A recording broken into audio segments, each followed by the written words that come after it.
Invitation ಮಾಡಿದ್ಯಾ ತಾನೆ? ಇಲ್ಲ ಇಲ್ಲ, ಇದು ಬೇರೆ ಜನ. ನೋಡಿ ಟೀ ಕುಡಿತಾ ಇದ್ದೀವಿ. ಬೋಟ್ ಹೌಸಿಂಗಲ್ಲಿ ಟೀ ಕುಡಿತಾ ಇರೋದು ನಾವು ಇವಾಗ. ಬೇಸಿಕ್ ಲೆಂಬಲ್ ತುಂಬ ಚೆನ್ನಾಗಿದೆ, ತುಂಬ ಚೆನ್ನಾಗಿರುತ್ತೆ ಅಣ್ಣ ಟೀ. ನೋಡ್ರಿ, ಟೇಸ್ಟ್ ಮಾಡೋಣ. ಬೋಟಲ್ಲಿ ಬಂದು ಇಷ್ಟು ದೂರ ಒಂದು ಟೀ ಕುಡಿತಾ ಇರೋದು ಯಾವ ಥರ ಇದೆ ಅಂತ ಒಂದು ಹೇಳ್ರಿ. ಜಿಂಜರ್ ಟೀ ತುಂಬ ಚೆನ್ನಾಗಿದೆ, ಒಳ್ಳೆ ಟೇಸ್ಟ್, ಸೂಪರ್ ಆಗಿದೆ. ನೀವು ಬಂದು ಟೇಸ್ಟ್ ಮಾಡಿ. Okay, nice taste.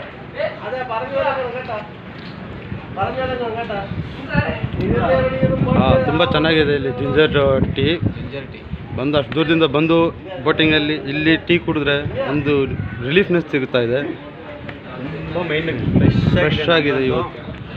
ನೀವು ಬನ್ನಿ, ನೀವು ಟ್ರೈ ಮಾಡಿ, ಸಹಕರಿಸಿ, ನಮ್ಮನ್ನೆಲ್ಲ ಒಂದು ಸತಿ ಲೈಕ್ ಮಾಡಿ, ಶೇರ್ ಮಾಡಿ, ಸಬ್ಸ್ಕ್ರೈಬ್ ಮಾಡಿರಿ ಅಂತ ಹೇಳ್ತಾ ನಿಮ್ಮ ಹೃದಯಪೂರ್ವಕ ನಮಸ್ಕಾರಗಳಂತ ಹೇಳ್ತಾ, ನನ್ನ ಹೆಸರು ಸಂತೋಷ್, ಮತ್ತು ಅವ್ರ ಹೆಸರು, ನಮ್ಮ ಅಣ್ಣವ್ರ ಹೆಸರು ವೆಂಕಟೇಶ್ ಅಣ್ಣ ಅಂದ್ಬಿಟ್ಟು ನಾವು ಬಂದಿದ್ದೀರಿ ತುಂಬ ದೂರದಿಂದ. ನೀವು ಬರ್ರಿ, ಎಂಜಾಯ್ ಮಾಡಿ.